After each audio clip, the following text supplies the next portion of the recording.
Headlines प्रायोजक राम बंधू लोणचे. आता प्रत्येक जण जिंकेल.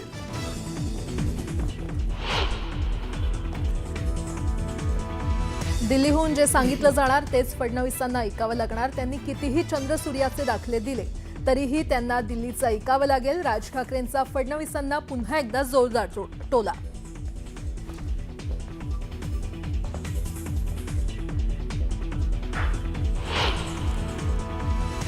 पालिका निवडणुकीसाठी ठाकरे बंधूंची आज नाशिकमध्ये पहिली जाहीर सभा. संयुक्त सभेतून काय घणाघात करणार याकडे सगळ्यांचं लक्ष.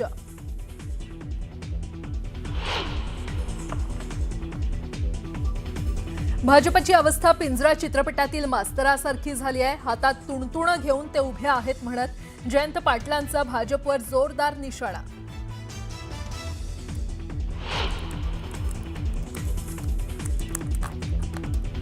पिंपरीतील प्रचार सभेत अजित पवार आणि रोहित पवार एकाच मंचावर, मात्र दोघांनीही एकमेकांकडे पाहणं टाळलं.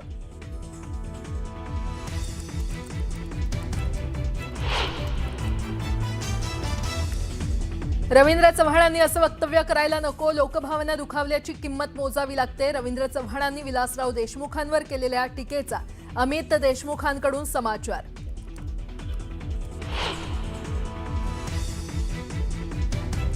मला जे सोडून गेले ते बर्बाद झाले. माझ्या नादी लागू नका. भाजप सोडून गेलेल्या विरोधकांना अशोक चव्हाणांचा इशारा.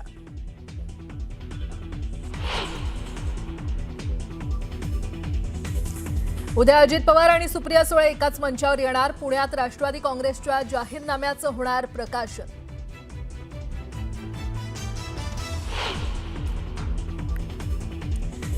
ठाण्याच्या घोडबंदर रोडवर 5 ते 6 वाहनांची समोरासमोर धडक. गायमुख घाटात झालेल्या अपघातामुळे मोठ्या प्रमाणात वाहतूक कोंडी, वाहनांचं मोठं नुकसान.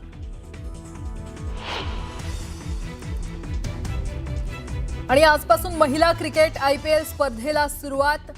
मुंबई इंडियन्स आणि RCB मधील लढतीनं या सीझनचा शुभारंभ.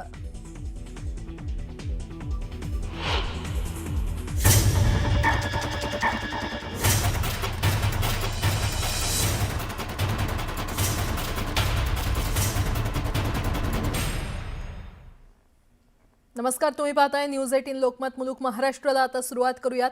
अंबरनाथ अकोटमधलं MIM आणि काँग्रेससोबतच्या युतीचं प्रकरण ताजं असतानाच आता अशीच आणखी एक युती समोर आली आहे. बीड जिल्ह्यातील परळी नगर परिषदेमध्ये शिवसेना, राष्ट्रवादी आणि MIM अशी नवीन युती साकारली आहे. गटनेता निवडीसाठी हे तिन्ही पक्ष एकत्र आलेत आणि या नवीन गटात नगराध्यक्ष राष्ट्रवादी काँग्रेस अजित पवार पक्षाचे 16, तर शिवसेना शिंदे पक्षाचे 2, MIMचा 1, अपक्ष 4 अशा 24 जणांचा समावेश आहे. यामधून गटनेतेपदी राष्ट्रवादीचे तालुकाध्यक्ष वैजनाथ सोळंकेची निवड करण्यात आलेली आहे. विशेष म्हणजे याच MIM सदस्यांनी निवडणूक प्रचारादरम्यान पंकजा मुंडे आणि धनंजय मुंडेंवर आक्षेपार्ह शब्दात टीका केली होती.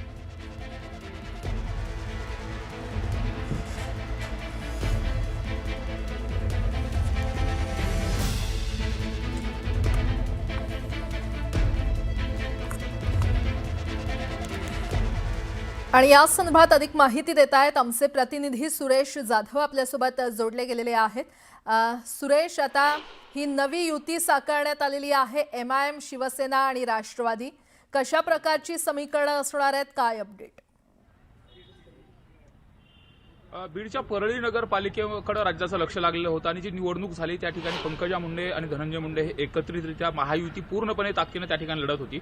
मात्र निवडणूक झाल्यानंतर त्यांना यशही तशा पद्धतीने मिळालं. आता गटनेता निवड आणि उपनगराध्यक्षपदाच्या निवडीच्या अनुषंगाने जी बीड जिल्हाधिकारी कार्यालयामध्ये गटनेता पदाची यादी दिली, त्या यादीमध्ये राष्ट्रवादीचे 16 नगरसेवक, त्याचबरोबर अपक्ष असलेले 4, शिवसेना शिंदे गटाचे 2 आणि MIMचा 1 नगरसेवक असे एकूण 23 जे नगरसेवक आहेत याची यादी आणि याचा गट तयार करण्यात आला आहे. तो गट जिल्हाधिकारी यांच्याकडे नोंदवण्यात देखील आला आहे. त्यामुळे आगामी कालावधीमध्ये आणि विशेषतः जी भाजप नगरपालिका निवडणुकीमध्ये सोबत होती, पंकजा मुंडे देखील सोबत होत्या, मात्र त्यांनी स्वतंत्र गट परळी नगरपालिकेमध्ये केलेला आहे. भाजपचे 7 आणि अपक्ष असलेले 2 असे मिळून 9 जणांचा एक गट आहे. तर त्याचबरोबर काँग्रेस आणि तुतारी गटाचे जे काही राष्ट्रवादी शरद पवार गटाचे 2 नगरसेवक आहेत ते स्वतंत्र पद्धतीने तटस्थ भूमिका घेतात. यावरून आता पुढचं राजकारणाचं समीकरण देखील आपल्याला या ठिकाणी पाहायला मिळते. जे भाजप निवडणुकीमध्ये सोबत होतं ते मात्र आता सोबत नाही का असा देखील सवाल उपस्थित होतो. आणि यामध्ये एमआयएम ज्या एमआयएमनं धनंजय मुंडे आणि पंकजा मुंडे यांच्यावरती टीकास्त्र टाकलं होतं त्या ठिकाणी सभा देखील मोठ्या नेत्यांच्या झालेल्या होत्या आणि तीच एमआयएम आता निवडून आल्यानंतर जर राष्ट्रवादी सोबत जाणार असेल, जरी हा तात्पुरता समझोता असेल, स्थानिक पातळीवरचा समझोता असेल, मात्र त्याचे परिणाम जर पाहिले तर राज्य पातळीवरती होताना पाहायला मिळतात. अंबादास दानवे यांनी देखील या युतीच्या संदर्भामध्ये ट्विट करून पोस्ट केलेलं आहे की भाजप त्या ठिकाणी राष्ट्रवादी त्याचबरोबर शिंदे गटाला जर परळीमध्ये एमआयएम चालत असेल तर मुंबई आणि ठाण्यामध्ये का चालत नाही असा देखील सवाल उपस्थित केला. त्याचबरोबर यांचे जे चेहरे आहेत ते कशा पद्धतीने आहेत याचा देखील सवाल उपस्थित केला. त्यामुळे आगामी कालावधीमध्ये अशा पद्धतीने जी युती करण्यात आली, अशा पद्धतीने जो गट तयार करण्यात आला आहे त्याचा परिणाम काय पाहायला मिळणार हे पाहणं महत्त्वाचं असेल.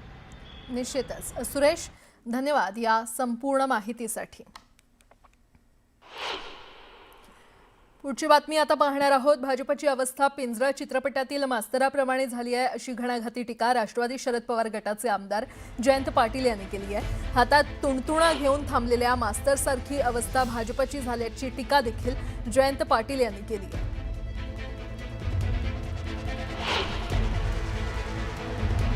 एक सहज सांगतो, ये बंद करने आए थे तवायफों के कोठे. हे सांगायचे की नाही, खाने न दूंगा खाऊंगा न खाऊंगा न खाने दूंगा, यासाठी ये बंद करने आए थे तवायफों के कोठे, मगर सिक्कों की खनक सुनकर खुद ही मुजरा कर बैठे. असा प्रॉब्लेम आहे सगळं. आता राग येईल, पण भाजपची अवस्था पिंजरा नावाचा एक पिक्चर होता. पिंजरा नावाचा सिनेमा होता. त्या पिंजऱ्याच्या सिनेमात ते मास्तर होता, तशी आता भाजपची अवस्था झाली.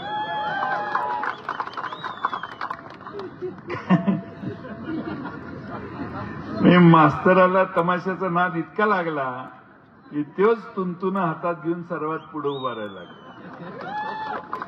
तशी अवस्था झालेली आहे. जळगावात प्रचारादरम्यान गुलाबराव पाटलांनी मुंबई पालिकेच्या निकालाबाबत भाष्य केलंय. मुंबईची महापालिका ही मराठी माणसाच्या ताब्यात येणार असल्याचं त्यांनी म्हटलंय. तसंच मुंबईत मराठी माणूसच महापौर होणार असंही त्यांनी स्पष्ट केलं. यावेळी बोलताना त्यांनी लाडक्या बहिणींचं प्रेम आमच्यावरच असल्याचं भाष्य पुन्हा एकदा केलंय. एकत्र आलेले आहे आणि मुंबईची महानगरपालिकेने कोणाच्याकडे जाऊ शकते. महायुतीच्या ताब्यात येणार, मराठी माणसाच्या ताब्यात येणार आणि मराठी माणूस महापौर होणार. लाडक्या बहिणीचा नेमका कौल कोणाकडे? लाडक्या बहिणीचं प्रेम आमच्यावरच आहे. मग किती जागा निवडून येऊ शकता महायुती? जळगावमध्ये 70 पार करू.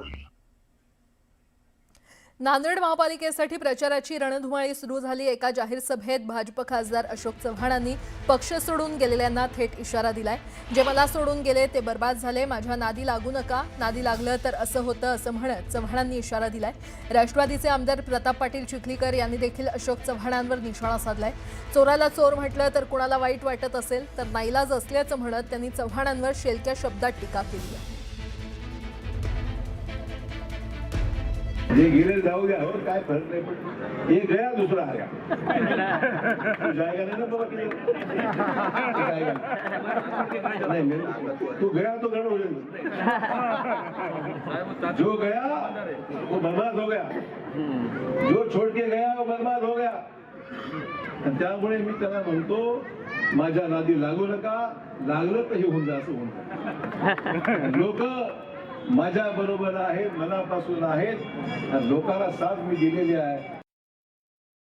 आम्हाला टीका करायला कोणावरही वेळ नाही.